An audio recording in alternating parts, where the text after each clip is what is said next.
மழை வெள்ளத்தினால் பாதிக்கப்பட்டுள்ள சென்னை மாநகராட்சி பகுதிகளில் தேங்கியுள்ள குப்பைகளை முழுவதுமாக அகற்றும் பணிகள் முதலமைச்சர் செல்வி ஜெயலலிதா ஆணைக்கு இணங்க தீவிரமாக நடைபெற்று வருகின்றன.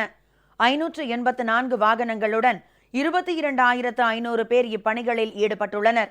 வீதிகளில் அசாதாரணமான அளவில் சுமார் 1 லட்சம் மெட்ரிக் டன் அளவுக்கு குப்பைகள் ஒதுங்கியுள்ள நிலையில் இந்த குப்பைகள் அனைத்தும் 3 அல்லது 4 நாட்களில் அகற்றி முடிக்கப்படும் என தெரிவிக்கப்பட்டுள்ளது. முதலமைச்சர் செல்வி ஜெயலலிதா உத்தரவின் பேரில் போர்க்கால அடிப்படையில் மீட்பு நடவடிக்கைகள் எடுக்கப்பட்டு நிவாரணப் பணிகள் முழுவீச்சில் நடைபெற்று வருகின்றன. சென்னை நகரில் தேங்கிய மழை நீரை மாநகராட்சியின் பல்வேறு துறைகள் ஒருங்கிணைந்து சிறப்பாக செயல்பட்டு வெளியேற்றியதுடன் தேங்கிய குப்பைகளையும் கழிவுகளையும் அகற்றி விஷக்கிருமிகள் பரவாமல் தடுக்க ப்ளீச்சிங் பவுடர் தெளிக்கப்பட்டு மழையினால் பாதிக்கப்பட்ட அனைத்து வீடுகளுக்கும் 1/2 கிலோ ப்ளீச்சிங் பவுடர் வழங்கப்பட்டு வருகிறது. சென்னை மாநகராட்சியின் 584 வாகனங்களுடன் 22,500 துப்புரவு பணியாளர்கள் குப்பைகளை அகற்றும் பணியில் ஈடுபட்டு வருகின்றனர்.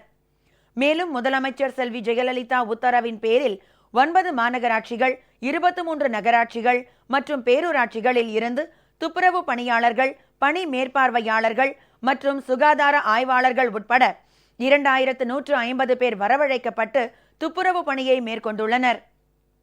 ஆறுகளின் இரு புறங்களிலும் தாழ்வான பகுதிகளில் அமைந்திருந்த வீடுகளுக்குள் வெள்ளம் புகுந்து அடித்துச் செல்லப்பட்டதில் பயன்படுத்த முடியாத வீட்டு உபயோகப் பொருட்களும் கழிக்கப்படுகின்றன. எனவே சென்னை நகரின் வீதிகளில் சுமார் 1 லட்சம் மெட்ரிக் டன் குப்பைகள் மற்றும் கழிவுகள் சேர்ந்திருக்கும் என எதிர்பார்க்கப்படுவதால் இவற்றை முற்றிலுமாக அகற்றி தூய்மைப்படுத்திட முதலமைச்சர் செல்வி ஜெயலலிதா உத்தரவிட்டுள்ளார். வெளி மாவட்டங்களில் இருந்து கூடுதலாக 400 டிப்பர் லாரிகளும் 6,250 துப்புரவு பணியாளர்களும் வரவழைக்கப்பட்டு தூய்மைப்படுத்தும் பணிகள் முழுவீச்சில் நடைபெற்று வருகின்றன. இந்த சிறப்பு துப்புரவு பணிகள் சென்னை மாநகராட்சியின் 101வது கோட்டத்தில் உள்ள அண்ணா வளைவு அருகே ஆரம்பிக்கப்பட்டுள்ளது. அம்மா அவர்களை பொறுத்தளவுக்கு இன்றைக்கு போர்க்கால அடிப்படையில் நிவாரணம் செய்ய சொல்லி தான் உத்தரவிட்டிருக்காங்க. அதான் நடந்து கொண்டிருக்கிறது. அதை பார்த்தீங்க, இவ்வளோ வண்டியெல்லாம் பார்த்தீங்கன்னா அம்மா வந்து ஏற்பாடு பண்ணியிருக்காங்க. இன்றைக்கி போர்க்கால அடிப்படையில் இந்த சகஜ நிலை திரும்பியிருக்காங்க. அதே போல் பார்த்தீங்கன்னா இன்றைக்கி அந்த பாதிக்கப்பட்ட மக்கள், காப்பாற்றப்பட்ட மக்கள் பார்த்தீங்கன்னா இப்போ ஹெலிகாப்டர் மூலிமா இன்றைக்கி போட் மூலியம் காப்பாற்ற மக்கள் இன்றைக்கி அம்மா அவர்கள் எவ்வளோ வேகமாக நினைச்சு பார்க்குறாங்க. இன்றைக்கி அம்மா அவர்கள் போல் எந்த முதலமைச்சர் நடவடிக்கை எடுக்க முடியாது, அந்த அளவுக்கு செஞ்சுருக்காங்க.